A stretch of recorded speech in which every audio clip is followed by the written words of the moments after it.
محمد وأنزله المقعد الملك يوم القيامة الحمد لله মসজিদে এসে আমরা হাজির হতে পেরেছি। আল্লাহ তাআলার লাখো শুকরিয়া। আজকের আলোচ্য বিষয় হচ্ছে ইসলামী মডার্নিজম কিংবা ইসলামী আধুনিকতা। কিছুদিন পূর্বে পশ্চিমা আধুনিকতা নিয়ে আলোচনা হয়েছিল, তো এর সাথে আরেকটা বিষয় বাকি ছিল, সেটা হলো ইসলামী আধুনিকতা। ইসলামী আধুনিকতা বলতে কি বোঝায়, কি উদ্দেশ্য, বা আমাদের সমাজে বহুল প্রচলিত একটি শব্দ আছে মডারেট ইসলাম, মডারেট মুসলিম। এটা বলতে কি বোঝানো হয় এই সম্পর্কে আলোচনা। প্রথমে কিছু বিষয় আমাদের মাথায় রাখা দরকার। ইসলাম একটি পরিপূর্ণ ধর্ম, দিন। অন্য কোনো ধর্মের মতো কিছু বিশ্বাস, কিছু রীতিনীতি, কিছু পূজা উদযাপন, এ ধরনের কিছু বিষয় পালন, এটার নাম ইসলাম না। অন্যান্য ধর্মে পরিপূর্ণতা নেই। কিছু কিছু ক্ষেত্রে আপনাকে নির্দেশনা দিয়েছে, কিছু বিষয়ে করণীয় বর্জনীয় ঠিক করেছে, কিছু বিষয় উদযাপনের জন্য ঠিক করে দিয়েছে। এটাই হলো অন্য ধর্মের মূল বিষয়। কিন্তু ইসলাম ধর্ম এটি একটি পরিপূর্ণ ধর্ম। পরিপূর্ণ বলতে পরিপূর্ণ, এখানে কোনো অসম্পূর্ণতা নেই, কোনো ধরনের কম থাকা এর সুযোগ নেই। আমি শুরুতেই সূরা মাইদার শুরুর দিকের আয়াতের ছোট্ট একটি অংশ তেলাওয়াত করেছি। এখানে আল্লাহ বলেন, আল-ইয়াউমা আকমালতু লাকুম দীনাকুম ওয়া আতমামতু আলাইকুম নি'মাতি ওয়া রাদিতু লাকুমুল ইসলাম দীনা। আল্লাহ বলেন যে আমি আজকের দিন, তথা এই আয়াত নাজিল হয়েছিল রাসূলুল্লাহ সাল্লাল্লাহু আলাইহি ওয়াসাল্লাম দুনিয়া থেকে বিদায় নেওয়ার ৮০ কিংবা ৮১ দিন পূর্বে, বিদায় হজের সময় এই আয়াত নাজিল হয়েছিল। তো এই রাসূলুল্লাহ সাল্লাল্লাহু আলাইহি ওয়াসাল্লাম বিদায় হজের সময় এই আয়াত পড়েছিলেন যে এখানে আল-ইয়াউমা আকমালতু লাকুম দীনাকুম।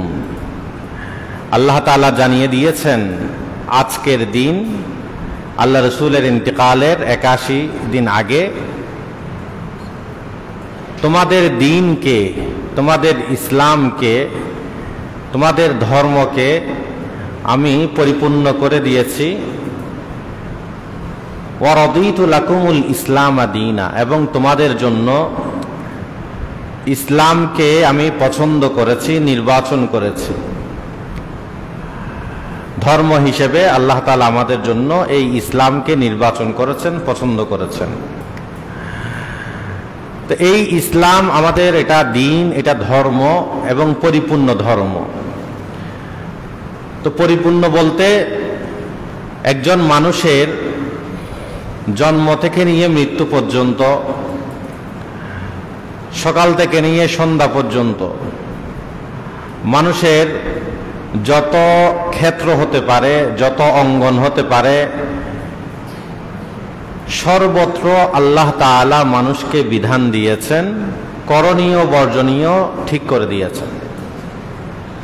চাই সেটা ব্যক্তি পর্যায়ে হোক, চাই সেটা পারিবারিক কিংবা সামাজিক কিংবা রাষ্ট্রীয় কিংবা অর্থনীতি কিংবা রাজনীতি, অথবা শিক্ষানীতি, বিচার, আইন, সংস্কৃতি সর্বক্ষেত্রে আল্লাহ তাআলা আমাদেরকে বিধান দিয়ে পূর্ণ করে দিয়েছেন।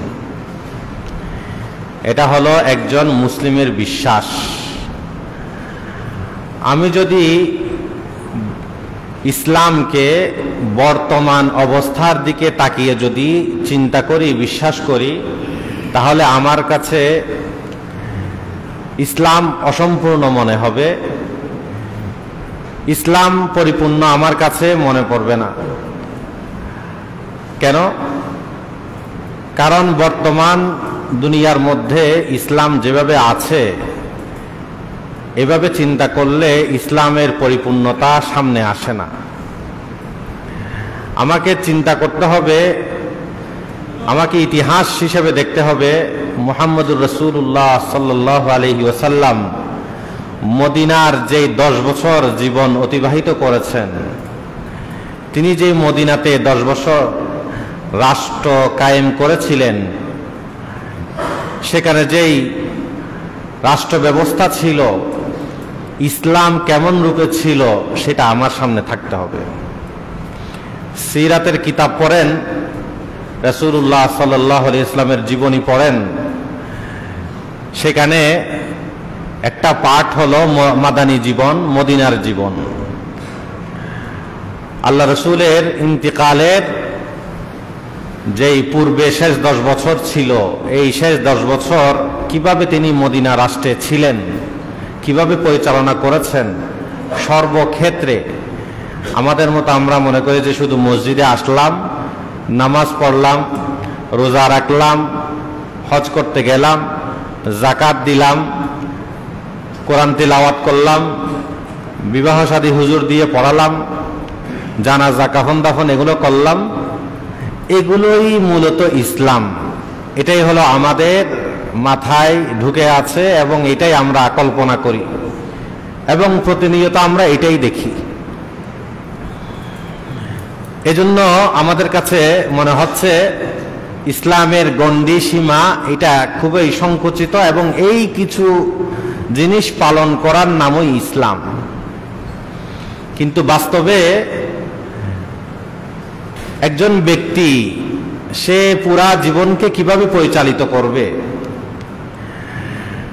সে ব্যক্তি একক ব্যক্তি হিসাবে হোক, কিংবা সে যদি স্বামী হয়, কিংবা তিনি যদি পিতা হন, কিংবা তিনি যদি কোনো দায়িত্বপ্রাপ্ত ব্যক্তি হন, পরিবারের হোক, সমাজের হোক, ইউনিয়নের হোক, থানার হোক অথবা রাষ্ট্রের হোক, তো সে কিভাবে নিজেকে এবং অন্যদেরকে পরিচালনা করবে, এই সবগুলোর নীতি, আইন, কাঠামো সব ইসলাম ধর্মে দেওয়া আছে।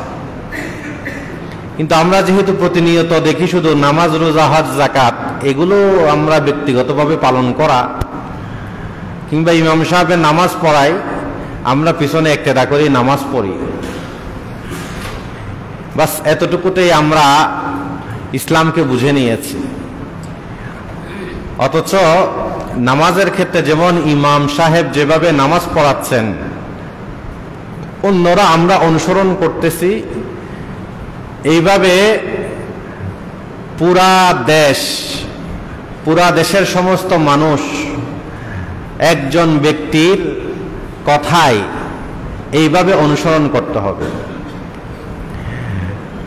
নামাজের মধ্যে যেমন ইমাম সাহেব নিজ মন গড়া বানানো কোনো পদ্ধতিতে নামাজ পড়ান না, বরং কোরআন হাদিসে শরীয়তে যে ধরনের নামাজ পড়ানোর কথা আছে সেইভাবেই ইমাম সাহেব কি পড়ান, নামাজ পড়ান। তা আমরা সকলেই ওনার কি করি, অনুসরণ করি। তদ্রূপ যে ব্যক্তি রাষ্ট্রের, দেশের অভিভাবক হবেন, প্রধানমন্ত্রী হবেন, প্রেসিডেন্ট হবেন, পরিচালক হবেন, আমির হবেন, বাদশা হবেন, যে নামেই হোক না কেন, যিনি প্রধান হবেন তিনিও হবেন আমাদের ইমাম। সেই ইমামও আমাদেরকে কোরআন, হাদিস, সুন্নাহ, শরিয়া যেইভাবে দেশকে, মানুষকে এবং এর সাথে সংশ্লিষ্ট যত বিষয় আছে মানুষের বিচার আচার হোক, মানুষের অর্থনীতি হোক, মানুষের শিক্ষা ব্যবস্থা হোক, মানুষের জন্য আইন প্রণয়নের ক্ষেত্র হোক, যত কিছু হোক না কেন সব ক্ষেত্রেও সে শরিয়াকে, কোরআন সুন্নাহকে সামনে রেখে তিনি নিজে অনুসরণ করবেন এবং অন্যদেরকে পরিচালিত করবেন। একই এজন্য কিতাবে আছে, এটাকে বলা হয় ইমামতে সুগরা, ওইটাকে বলা হয় ইমামতে কুবরা। মসজিদের ইমামতি এটা হলো ছোট্ট ইমামতি, আর রাষ্ট্রের ইমামতি এটাকে বলা হয় বড় ইমামতি। তো মসজিদের যে ইমামতি এটা যেমন শরীয়ত কোরআন সুন্নাহর অধীনে থেকে করতে হয়, এখানে মানুষের বানানো কোনো কিছু নেই।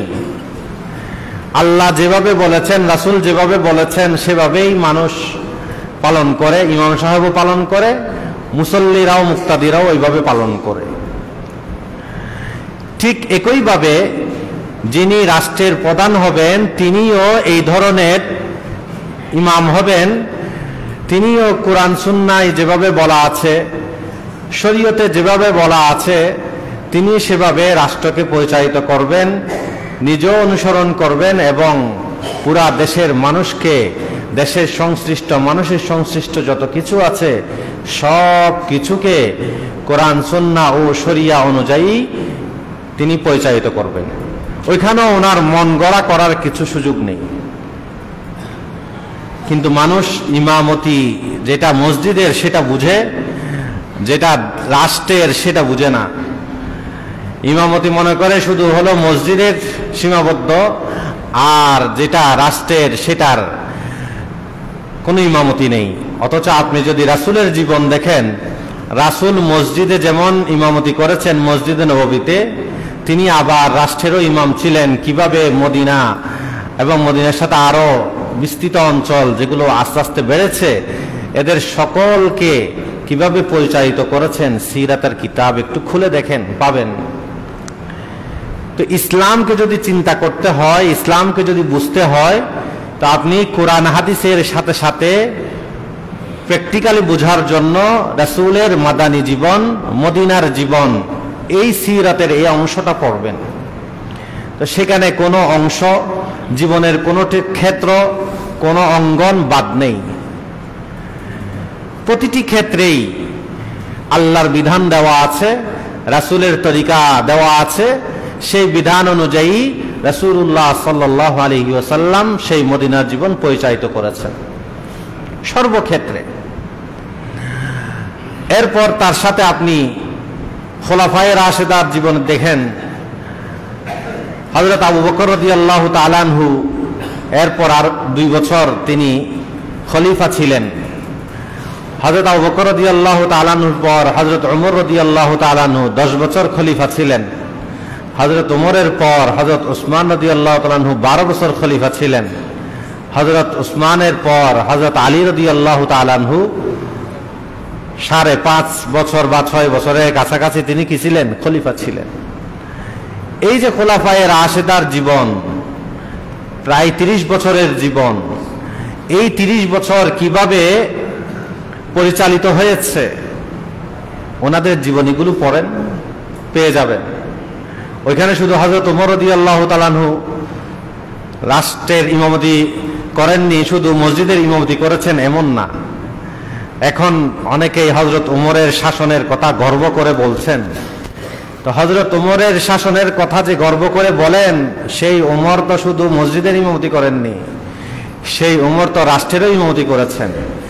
তো সেই ওমর যদি রাষ্ট্রের ইমামতি করেন, তার মানে সেই ওমর রাষ্ট্রকে পরিচালিত করেছেন শরিয়া আইন দিয়ে, কোরআন সুন্নাহ দিয়ে, শরীয়তের যে বিধিবিধান আছে এগুলো দিয়ে।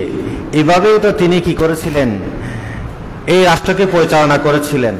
তো হযরত ওমরের কাল যদি, হযরত ওমরের খেলাফত কাল যদি আপনার কাছে স্বর্ণযুগ হয়, আপনার কাছে যদি মডেল হয়, আদর্শ হয়, তো কেন আদর্শ, কেন মডেল, সেটা কেন গ্রহণ করেন না? প্রত্যেকেরই উচিত চিন্তা করা যে আমি যদি মনে করি রাসূলুল্লাহ সাল্লাল্লাহু আলাইহি ওয়াসাল্লাম আমার আদর্শ, আমার মডেল, মনে করি এটা তো আমার বিশ্বাস, এটা তো আমার ঈমান। আমার যদি রাসূলুল্লাহ আমার জন্য আদর্শ না হয়, মডেল না হয়, তাহলে তো আমার ঈমানই থাকবে না। আল্লাহ বলেন, লাকাদ কানা লাকুম ফি রাসূলিল্লাহি উসওয়াতুন হাসানা লিমান কানা ইয়ারজুল্লাহা ওয়াল ইয়াউমাল আখির ওয়া যাকারাল্লাহা কাসীরা। আল্লাহ তাআলা এই মুমিনদের জন্য রাসূলুল্লাহ সাল্লাল্লাহু আলাইহি ওয়াসাল্লামকেই পুরো আদর্শ মডেল আমাদের জন্য দিয়েছেন। আমরা যদি পরকাল চাই, আমরা যদি আল্লাহর প্রতি ঈমান রাখি, বিশ্বাস রাখি, তাহলে রাসূলুল্লাহ সাল্লাল্লাহু আলাইহি ওয়াসাল্লাম হলেন আমাদের জন্য আদর্শ। এখন তিনি আদর্শ শুধু কি মসজিদে, তিনি আদর্শ শুধু কোরআন তিলাওয়াতে, তিনি আদর্শ শুধু হজ, যাকাত, এই সমস্ত কিছু বিষয়, বিবাহ শাদী, তারপর কাফন দাফন, এই ধরনের কিছু কাজে, নাকি রাসূলুল্লাহ সাল্লাল্লাহু আলাইহি ওয়াসাল্লাম জীবনের প্রতিটি ক্ষেত্রে আমাদের জন্য আদর্শ? আমার ব্যক্তি জীবন, পারিবারিক জীবন, সামাজিক জীবন, রাষ্ট্রীয় জীবন, রাজনৈতিক জীবন, অর্থনৈতিক জীবন, সকল ক্ষেত্রেই রাসূলুল্লাহ আমাদের জন্য আদর্শ। তাহলে ইসলামকে বুঝতে হলে, ইসলাম যে পরিপূর্ণ, আল্লাহ যে বললেন আল-ইয়াউমা আকমালতু লাকুম দীনাকুম, দিন তোমাদের জন্য পরিপূর্ণ করে দিলাম, ইসলামকে পরিপূর্ণ করে দিলাম। তো এই পরিপূর্ণতাটা বুঝতে হলে, প্র্যাকটিক্যালি বুঝতে হলে রাসূলুল্লাহর সিরাত, জীবনের যে অংশ মাদানী জীবন, সেটা পড়তে হবে, অধ্যয়ন করতে হবে। এরপর আবু বকর, ওমর, উসমান, আলী রাদিয়াল্লাহু আনহুম আজমাইন, ওনাদের জীবনকে অধ্যয়ন করতে হবে, দেখতে হবে ওনারা কি কারণে এত সুন্দর রাষ্ট্র পরিচালনা করতে পেরেছিলেন, কোন আদর্শ তাদের সামনে ছিল, কিভাবে তারা এই রাষ্ট্র পরিচালনার ক্ষেত্রে সহযোগিতা নিয়েছিলেন, কিসের সহযোগিতা নিয়েছিলেন, তাদের সামনে কি ছিল, এটা আমাদের অধ্যয়নে আনতে হবে, আমাদের জানাশোনায় রাখতে হবে। তাহলে আমি ইসলামকে পরিপূর্ণভাবে বুঝতে পারব। এখন আমাদের সমাজে এমনও মুসলিম পাওয়া যায়, যদি হুজুর নামাজের কথা বলে তাহলে খুশি, যদি হুজুর খতিব সাহেব, ইমাম সাহেব কোরআন তেলাওয়াতের কথা বলে তাহলে খুশি, এগুলো বললে খুশি। কিন্তু যদি বলে আপনার ব্যবসা বাণিজ্যটা হালাল অনুযায়ী করেন, হারাম থেকে বেঁচে থাকেন, সুদ ঘুষ খাবেন না, টেবিলের নিচ দিয়ে কিছু নিবেন না, তখন আর খুশি না। যদি বলা হয় আপনার বিচার আচার এগুলো শরিয়া অনুযায়ী করেন, তখন আর মানতে রাজি না। যদি বলা হয় আপনি মসজিদে এসে যেভাবে হুজুরকে দিয়ে আদ্য পড়িয়েছেন, তো ক্লাবের মধ্যে সেখানেও নারী পুরুষের অবাধ মেলামেশা এরকম কোনো ব্যবস্থা করবেন না, নাচ গান অনুষ্ঠান এই ধরনের কিছু করবেন না, তখন আর মানতে রাজি না। মানে কিছু কিছু ক্ষেত্রে হুজুরকে মানবে, আর কিছু কিছু ক্ষেত্রে যদি বলা হয় তখন আর মানবে না, মানতে চায় না। যদি হুজুর রাজনীতি নিয়ে কিছু বলেন, হুজুরের কাজ কি রাজনীতি নিয়ে বলার? রাজনীতি তো করবে রাজনীতিবিদরা, রাজনীতি তো করবে যারা বিভিন্ন দুনিয়াবি দল করে এরা। তাহলে আপনি ইসলামকে খণ্ডিত করে বুঝেছেন, ইসলামকে পরিপূর্ণরূপে বুঝেননি। কারণ ইসলাম যখন পরিপূর্ণ, তো পরিপূর্ণতার মাঝে সব থাকবে। সেখানে নামাজ থেকে নিয়ে রাজনীতি পর্যন্ত, অর্থনীতি পর্যন্ত, বিচার আচার পর্যন্ত সব কিছু এখানেই থাকবে। তখন সেই ইসলামটা পরিপূর্ণ হবে। এই জন্য আমার আপনার সামনে থাকতে হবে ইসলাম পরিপূর্ণ, সর্বক্ষেত্রে ইসলামের নির্দেশনা আছে, এটা আমার অন্তরে বিশ্বাসে রাখতে হবে। তাহলে আমি পরিপূর্ণ মুসলমান, অন্যথায় আমি পরিপূর্ণ কিনা মুসলমান না। এটা একটা কথা। ইসলামী আধুনিকতা কিংবা ইসলামী মডার্নিজম বুঝার জন্য প্রথমে এই কথাটা বুঝতে হবে যে ইসলামের পরিব্যাপ্তি, ইসলামের পরিপূর্ণতা, এটা আমার অন্তরে রাখতে হবে। এরপর আসেন, আল্লাহ তাআলা যত বিধান দিয়েছেন সকল বিধান মানুষের উপকারের জন্যই দিয়েছেন। এমন কোন বিধান নেই যে বিধানে মানুষের উপর নাউজুবিল্লাহ জুলুম করা হয়েছে, মানুষের ক্ষতির কোনো কারণ আছে। হ্যাঁ, মানুষ হয়তো বুঝতে পারে বা পারে না। এটা হলো মানুষের সক্ষমতা আর অক্ষমতার বিষয়। আল্লাহ তাআলা মানুষকে যত বিধান দিয়েছেন, এই যে এতক্ষণ বললাম পরিপূর্ণতা, যত ক্ষেত্রে বিধান দিয়েছেন, হুকুম দিয়েছেন, সব বিধানেই মানুষের উপকারের জন্য। আমাদের নামাজ পড়াটা যেমন উপকারের জন্য, তদ্রূপ আমরা কিভাবে আমাদের ব্যবসা বাণিজ্য করব, চাকরি বাকরি করব, শিক্ষা দীক্ষা করব, আমরা রাজনীতি কিভাবে করব, রাষ্ট্র কিভাবে পরিচালনা করব, অর্থনীতি কি হবে, বিচার আচার কিভাবে হবে, এর জন্য যে নির্দেশনা দিয়েছেন, হুকুম দিয়েছেন, এগুলো আমাদের উপকারের জন্য। এটা বিশ্বাস রাখতে হবে। এখানে কোনো কিছু আমাদের কোনো অপকার নেই। হ্যাঁ, সেই উপকার আমি আপনি হয়তো বুঝি অথবা বুঝি না। যদি বুঝে আসে তাহলে তো ভালো, আর যদি বুঝে না আসে তাও আমাকে মানতে হবে। এটার নাম হলো ঈমান। আল্লাহ রাসূল কোনো একটা কথা বলে দিয়েছেন, সেখানে আমার আর বলার কোনো সুযোগ নেই। আল্লাহ তাআলা বলেন, ওয়ামা কানা লিমুমিনিন ওয়ালা মুমিনাতিন ইযা কাদাল্লাহু ওয়া রাসূলুহু আমরান আন ইয়াকুনা লাহুমুল খিয়ারাতু মিন আমরিহিম।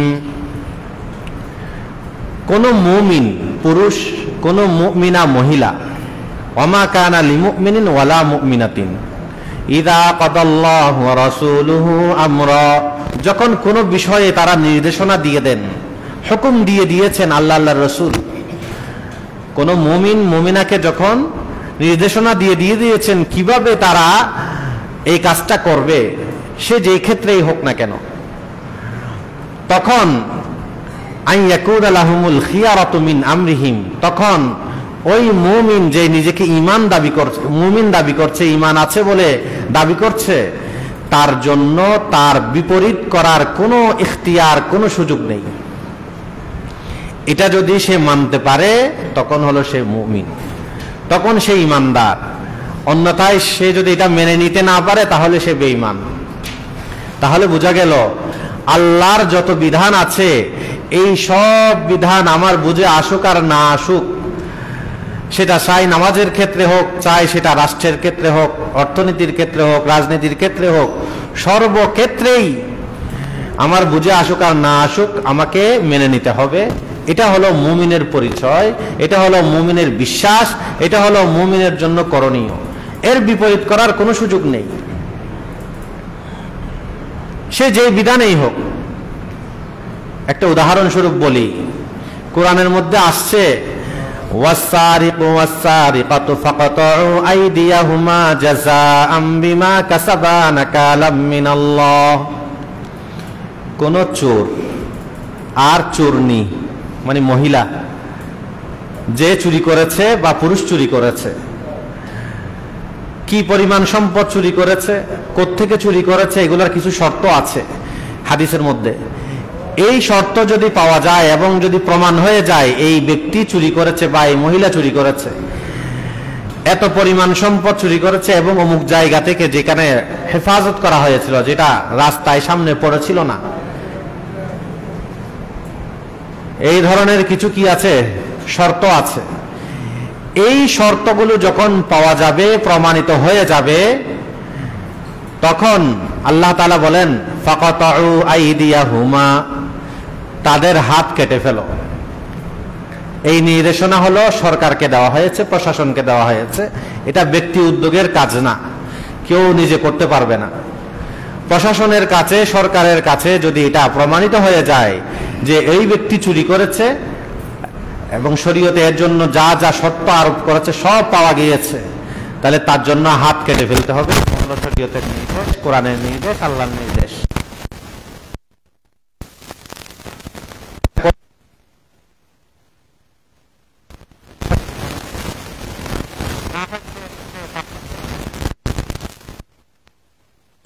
বা 5 লক্ষ টাকার জন্য যদি তার হাতটা কেটে ফেলা হয়, তো এটা হলো একটা নাউজুবিল্লাহ বর্বরতা, জুলুম। এটা আপনি চিন্তা করতেছেন এবং চিন্তা করে আপনি এটা বিশ্বাসও করলেন, তাহলে আপনার ঈমান থাকবে না। আপনাকে মনে করতে হবে এই যে চোরের জন্য যে হাত কাটার বিধান যে আল্লাহ দিয়েছেন এটা মানুষের উপকারের জন্য দিয়েছেন। একজনের হাত কাটা যাবে তো 1000 জন ঠিক হয়ে যাবে। এইভাবে মানুষ মদ খাচ্ছে, ইয়াবা খাচ্ছে, কিছুদিন আগেও কত হাজার কোটি টাকার মদ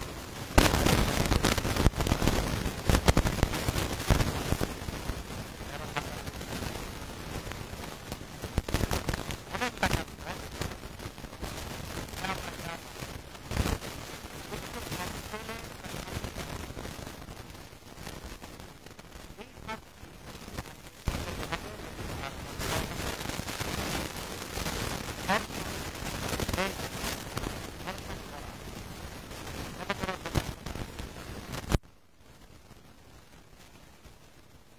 বড় জঘন্য কাজ।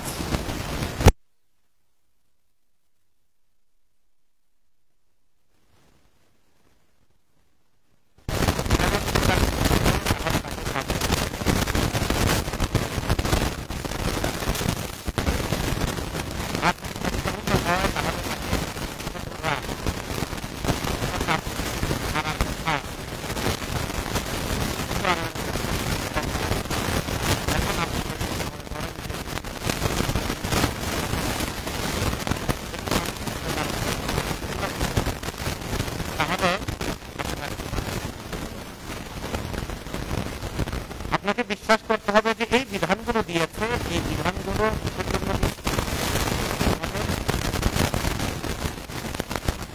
যেগুলো মানুষের উপকারের জন্যই দিয়েছে। এইভাবে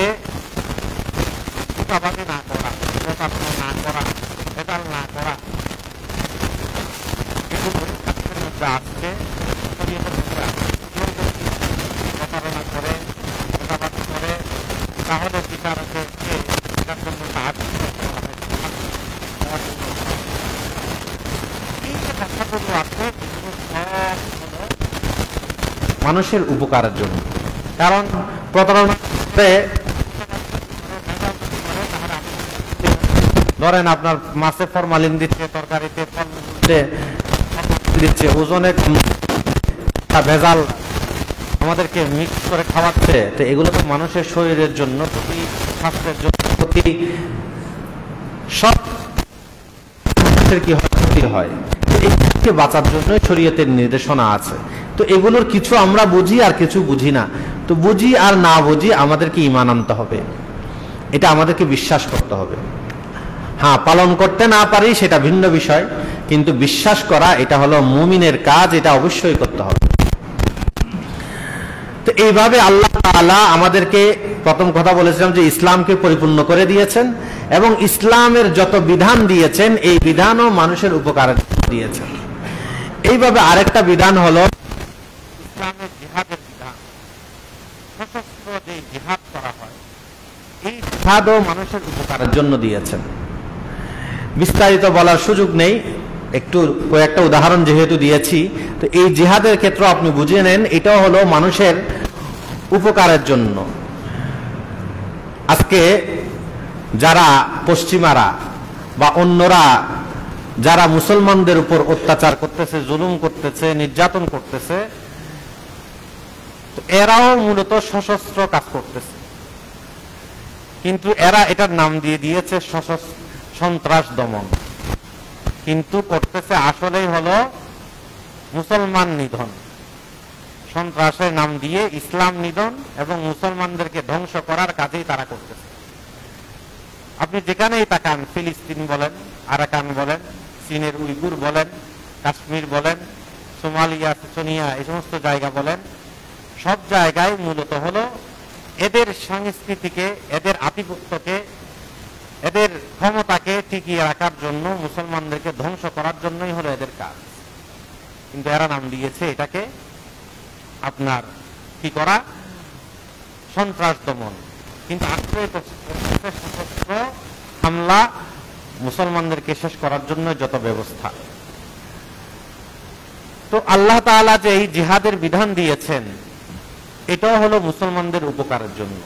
মুসলমান যদি মাথা উঁচু করে দাঁড়াতে চায়, আজকে যেমন পশ্চিমারা, আমেরিকা অন্যান্য তাদের মিত্ররা যে মাথা উঁচু করে দাঁড়িয়ে আছে কেন?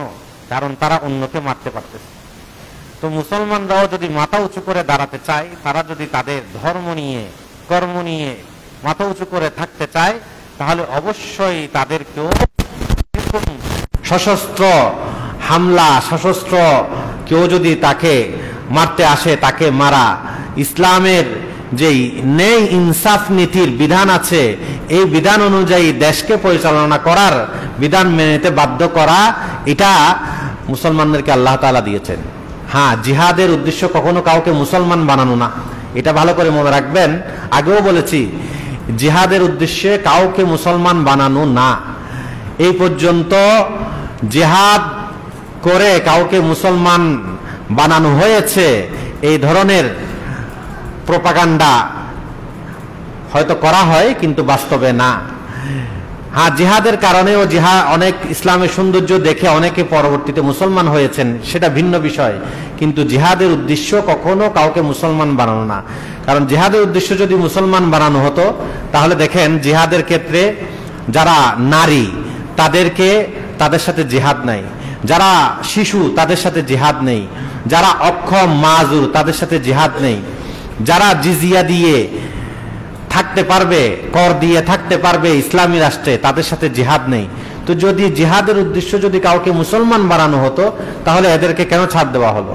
তাহলে তো যে অমুসলিম মহিলা তাকেও মারার কথা, যে অমুসলিম শিশু তাকেও মারার কথা, যে অক্ষম বৃদ্ধ তাকেও মারার কথা থাকবে, এবং আবার কর দিয়ে থাকার কেন সুযোগ থাকবে? বরং জিহাদের উদ্দেশ্য হচ্ছে ইসলামের ন্যায় ইনসাফের যে বিধান আছে, এই বিধান অনুযায়ী যাতে একটা দেশ পরিচালিত হয়, সকল মানুষ যাতে পরিচালিত হয়, এটার জন্য বাধ্য করা, এটার জন্য মানুষকে উদ্বুদ্ধ করা, এটা হলো জিহাদের উদ্দেশ্য।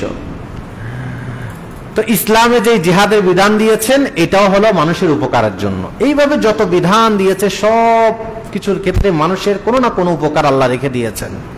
এটা আমাদেরকে বিশ্বাস করতে হবে, এটা আমাদেরকে মানতে হবে। এখন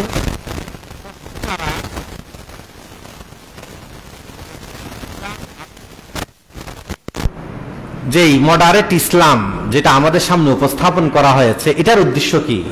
এটার উদ্দেশ্য হচ্ছে মূলত হলো, তারা যখন এই পশ্চিমারা ক্রুসেড যুদ্ধে মুসলমানদের সাথে কোনোভাবে পেরে উঠতে পারতেছে না, তাদেরকে পরাজিত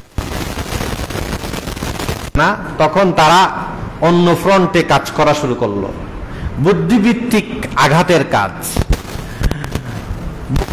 আঘাতের কাজ হলো কি?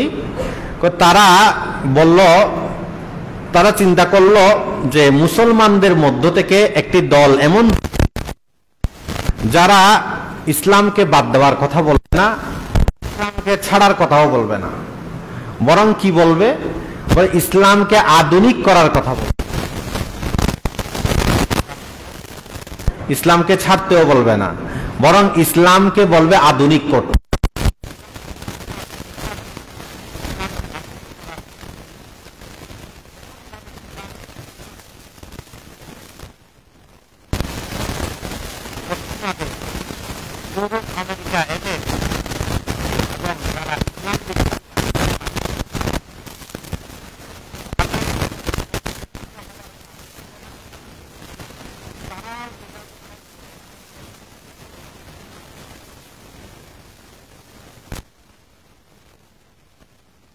মুসলমানদের মধ্য থেকে একটি গ্রুপ তৈরি করে, যারা ইসলামের আধুনিকতার নামে এই ধরনের ব্যাখ্যা করেছে। তারা এক এক সময় এক একটা বিষয় ব্যাখ্যা করেছে। সময় কমে আসছে, সংক্ষেপে একটু বলি। সেটা হচ্ছে, এই যে বললাম, নারীদেরকে আল্লাহ তাআলা বিধান দিয়েছেন ঘরের মধ্যে থাকার জন্য। ওয়াকারনা ফি বুয়ুতিকুন্না ওয়ালা তাবাররাজনা তাবাররুজাল জাহিলিয়াতিল উলা। আল্লাহ বলেছেন নারীরা ঘরের মধ্যে থাকবে, নারীরা পর্দা করবে, এটাই হলো তাদের জন্য রক্ষা, তাদের ইজ্জত সম্মান এর মধ্যে।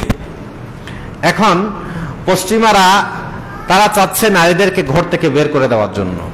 এখন ইসলাম যেটা, ইসলাম তো বলে যে নারীরা ঘর থেকে প্রয়োজন ছাড়া বের হবে না, যত প্রয়োজন আছে সবগুলো পুরুষরা পুরা করে দেবে, হ্যাঁ যেটা ও ছাড়া হবে না সেটা ও সহ গিয়ে পুরা করবে। এটা হলো ইসলামের নির্দেশনা। ঘর থেকে বের করে দিচ্ছে, এটা হলো তাদের পরিকল্পনা। মাঝখানে বাদশাহ হলো ইসলামের নির্দেশনা। এখন একদল স্কলার, মুসলিম জ্ঞানী, তথাকথিত জ্ঞানী, তারা তৈরি করেছে বলে তোমরা ইসলামের এমন একটা ব্যাখ্যা করো যে আমরা যেটা চাচ্ছি যে নারীদেরকে ঘর থেকে বের করার, এটা যাতে হয়ে যায়। এখন এরা এই ধরনের ব্যাখ্যা করে দিল। কখনো বলল যে আমার নারীদের যে মুখ চেহারা আছে এই চেহারা এটা পর্দার অন্তর্ভুক্ত না। আবার কখনো বলল নারীকে কর্মসংস্থানে যেতে ইসলাম বাধা দেয় না, নারীকে তার উন্নতি অগ্রগতি করার জন্য বাধা দেয় না। এই ধরনের নানান ধরনের ব্যাখ্যা তারা হাজির করলো। হাজির করে পরে এখন একটা ইসলামের আধুনিকতার একটা ব্যাখ্যা চলে আসছে, যেটা বর্তমান যুগের সাথে খাপ খেয়ে দিয়ে বলে দিল যে আগের যেটা ছিল ইসলামের নির্দেশনা সেটা এখন না, সেটা হলো সেই যুগের জন্য, এই যুগের জন্য না। এই ধরনের বিভিন্ন কথাবার্তা বলে ওদের মন মতো ব্যাখ্যাটা হাজির হয়ে গেল। এটা একটা উদাহরণ। এই ধরনের ইসলামের যত কিছু তাদের ক্ষেত্রে কি হবে, সমস্যা হবে, সেটাকে তারা একটা ব্যাখ্যা করবে। যেমন ধরেন অর্থনীতি, বলছে ইসলামের যে অর্থনীতি সেই ইসলাম অর্থনীতি আর তখনকার সময়ে যেই সমাজতান্ত্রিক যে অর্থনীতি ছিল সেই অর্থনীতি, এখন বর্তমান যে পুঁজিবাদী অর্থনীতি, এটার মাঝে একটা সামঞ্জস্য কিভাবে তৈরি করা যায় এর জন্য ব্যাখ্যা হাজির।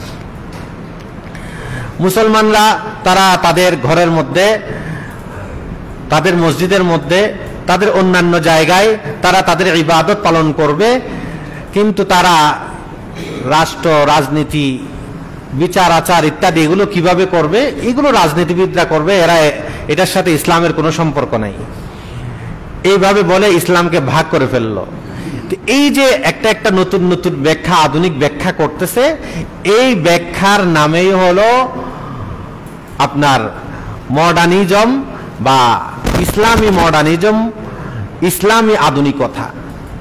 এই ইসলামী আধুনিকতাটাকেই আমাদের সমাজে ছড়িয়ে দেওয়া হয়েছে। কত সুন্দর নাম আধুনিক। আধুনিক মানে তো সবাই চায় যে আধুনিক হতে, কিন্তু এই আধুনিকতার, ইসলামী আধুনিকতার আড়ালে মূল কথা হচ্ছে ইসলামের এমন একটি ব্যাখ্যা করা, যে ব্যাখ্যা ইসলামের মূল যে ট্রেডিশন আগের থেকে যেটা চলে আসতেছে, ইসলামের যেটা আল্লাহর রাসূল, সাহাবা একরাম, পরবর্তী সালাফগণ যেইভাবে ইসলামের ব্যাখ্যা করেছেন সেটাকে বাদ দিয়ে নতুনভাবে একটা ব্যাখ্যা হাজির করা, যে ব্যাখ্যাটা পশ্চিমাদের সাথে সাংঘর্ষিক হবে না, তাদের মনক্ষুণ্ণ হবে না।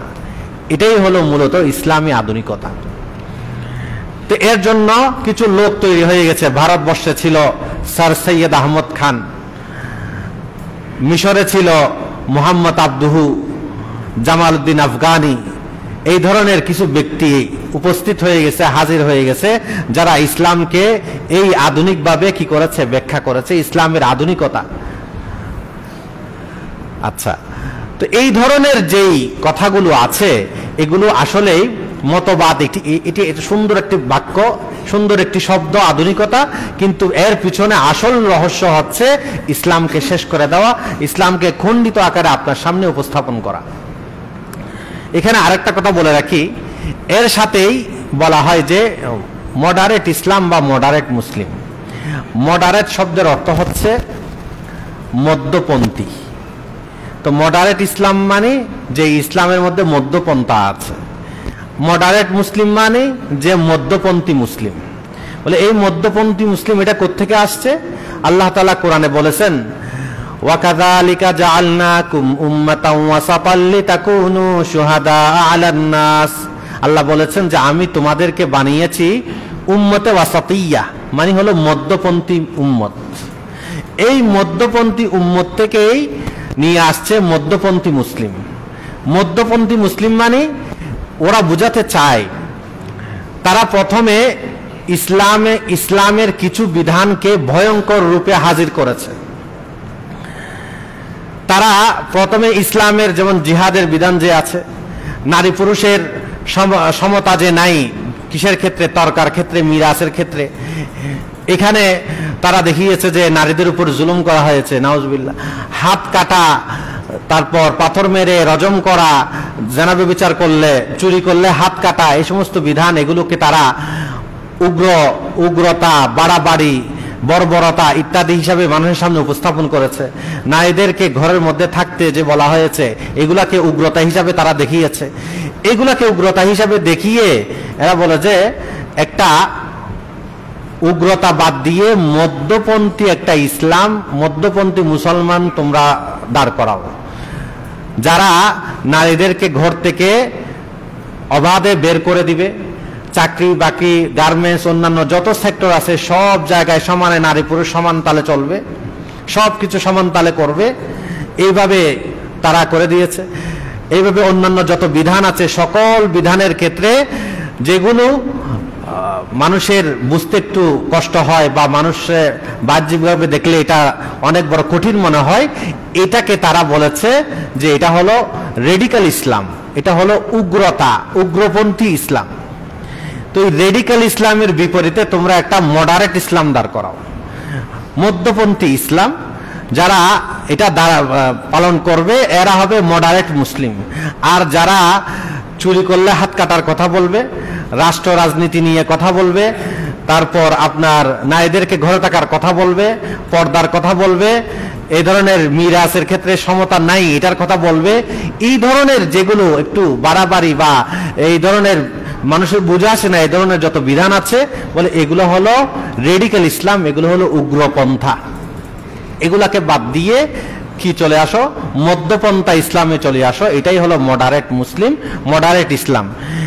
এরা বলবে আপনি নামাজ পড়েন, রোজা রাখেন, হজ করেন, এগুলো আমরা কোনো কিছু মানা করব না, সব করবেন। ইসলামকে আপনি কখনো ছাড়বেন না, ইসলামকে মনে প্রাণে বিশ্বাস করবেন, ধারণ করবেন, এটা ঠিক আছে।